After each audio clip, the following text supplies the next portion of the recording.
Assalamualaikum warahmatullahi wabarakatuh. Kembali lagi dengan Ibu Wiwit Pratiwi di mata kuliah Algoritma dan Struktur Data. Di pertemuan kedua ini, Ibu masih akan membahas mengenai algoritma ya. Setelah kemarin kita membahas mengenai pengertian algoritma dan contoh dari algoritma dalam kehidupan sehari-hari, kini kita akan masuk ke dalam pembahasan algoritma dalam komputer. Jadi algoritma itu adalah suatu penyelesaian masalah ya, atau suatu langkah-langkah. Kalau di komputer, di sini dijabarkan ada masalah, kemudian diselesaikannya oleh suatu program komputer dan dihasilkanlah sebuah solusi. Kemudian di sini ada cara mendeskripsikan masalah dengan komputer, yaitu yang pertama menjabarkan masalah, yang kedua merincikan langkah untuk menyelesaikan masalah, dan yang ketiga membuat sarana interaksi antara manusia dan komputer. Lalu apa sih yang menjadikan program komputer itu diperlukan? Yaitu karena adanya transformasi masalah. Di sini ada bentuk urutan masalah, ada bahasa yang dipakai, dan konsep mesin komputer. Kemudian ini bisa kita lihat di sini dijabarkan lagi ada masalah, kemudian turun menjadi algoritma, kemudian setelah algoritma barulah kita masuk ke dalam program komputer, kemudian outputnya menjadi solusi. Gitu ya. Nah, sekarang kita udah masuk ke sini ya. Apakah algoritma itu? Di sini algoritma atau algoritm atau algoritm itu ya. Jadi nama itu berasal dari nama penulis buku Arab, yaitu Abu Ja'far Muhammad ibnu Musa al-Khawarizmi ya. Kemudian di sini algoritma adalah penyusunan aspek proses logika dari suatu pemecahan masalah tanpa melihat karakteristik bahasa pemrograman yang akan digunakan. Kemudian urutan notasi logika yang merupakan hasil analisis dan rancangan sistematik dari strategi pemecahan masalah untuk menggambarkan urutan langkah kerja yang jika dikerjakan akan membawa ke tujuannya. Urutan logika langkah kerja untuk menyelesaikan suatu masalah. Di sini selanjutnya ada notasi algoritma. Notasi algoritmanya di sini terbagi menjadi 3. Yang pertama, untaian kalimat deskriptif. Yang kedua, diagram air atau flowchart. Dan yang ketiga ada pseudocode. Contoh masalahnya di sini menghitung luas Q4. Nah, di notasi 1 contohnya seperti ini ya. Tadi kan kita mau menghitung luas Q4.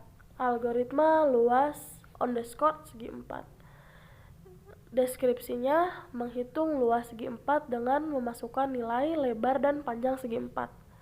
Deklarasinya luas panjang, lebar atau sama dengan bil titik bulat.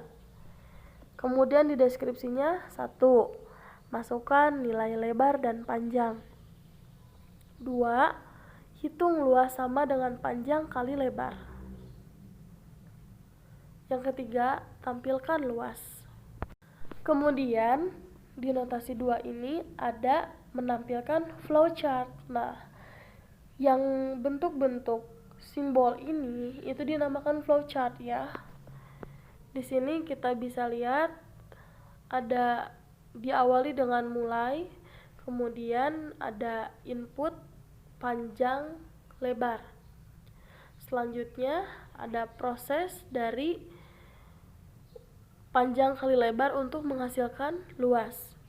Kemudian ada output nih ya, output luas. Kemudian selesailah gitu.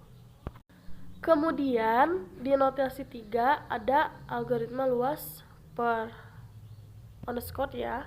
Segi 4 menghitung luas segi 4 dengan memasukkan nilai lebar dan panjang segi 4. Dideklarasikannya luas, panjang, lebar sama dengan integer.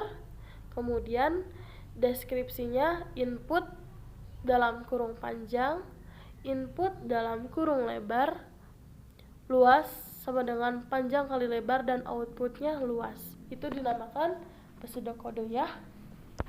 Kemudian setelah kita membuat notasi-notasi tersebut, kita udah mulai bisa nih masuk ke dalam pembuatan program. Namun sebelum membuat program, kita harus tahu dulu program itu apa sih. Program adalah perwujudan atau implementasi teknis algoritma yang ditulis dalam bahasa pemrograman tertentu sehingga dapat dilaksanakan oleh komputer. Oke, kan masih pada bingung ya? Program atau pemrograman? Ibu jelasin di sini ya. Belajar program sama belajar bahasa pemrograman itu beda ya. Jadi belajar memprogram adalah belajar tentang metodologi pemecahan masalah, kemudian menuangkannya dalam suatu notasi tertentu yang mudah dibaca dan dipahami. Sedangkan belajar bahasa pemrograman berarti belajar memakai suatu bahasa, aturan-aturan tata bahasanya, instruksi-instruksinya, tata cara pengoperasian compilernya, dan memanfaatkan instruksi-instruksi tersebut untuk membuat program yang ditulis hanya dalam bahasa tertentu saja. Kalau belajar memprogram itu belajar bahasa pemrograman, belajar tentang strategi pemecahan masalah, metodologi dan sistematika pemecahan masalah, kemudian menuliskannya dalam notasi yang disepakati bersama. Kemudian bersifat pemahaman persoalan, analisis dan sintesis, dan menitik beratkan pada desainer program. Dan sedangkan kalau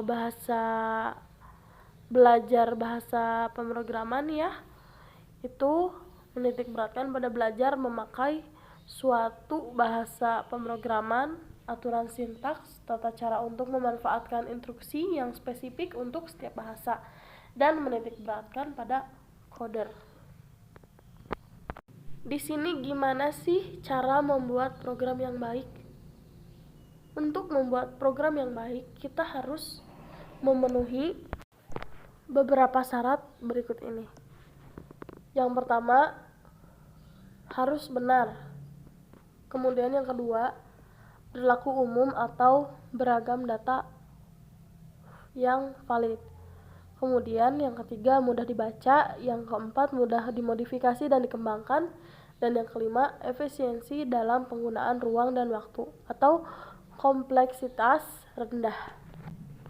Di sini kita mengenal bahasa pemrograman ya. Bahasa pemrograman dibedakan berdasarkan tujuan dan fungsinya. Di antaranya yang paling atas umumnya ada programming language paradigma. Kemudian dibagi menjadi dua, antara imperatif dan deklaratif. Di imperatif ada apa aja nih? Di imperatif itu ada prosedural C, Pascal, Fortran, dan Basic. Kemudian ada object oriented, ada object Pascal, ada C++, Java, Smalltalk, dan Eiffel. Kemudian di paralel ada processing, ada Pascal S, Occam C, atau Linda. Kemudian di deklaratif ada logic, functional, dan database. Di logic ada prolog, di functional ada libs, API, scheme, dan di database ada SQL. Kemudian di sini beberapa paradigma dalam pemrograman. Yang pertama, prosedural atau textual. Kemudian ada paradigma fungsional. Selanjutnya ada paradigma deklaratif atau logika.